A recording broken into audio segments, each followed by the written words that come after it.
یه آهنگ میخونم که البته اینو 7-8 ماه پیش خوندم. این طرف داره نصیحت میکنه، حالا مرد خونه است نمیدونم، خانوم خونه است نمیدونم، ولی بیشتر فکر کنم مرد خونه است که داره.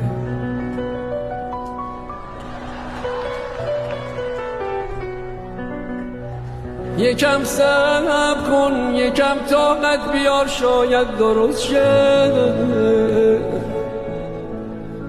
نزار هر جا بهت حق دادم، حتی اعتمادم درست شه. تو که خوب میدونی بی تو نمیتونم دیگه طاقت بیارم.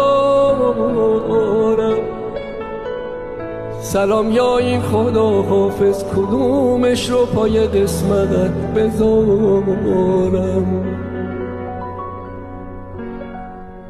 نگو بهتره چند وقتی و از هم جدا شیم، نه نگو نرو، شاید اصلا همین فردا نباشیم.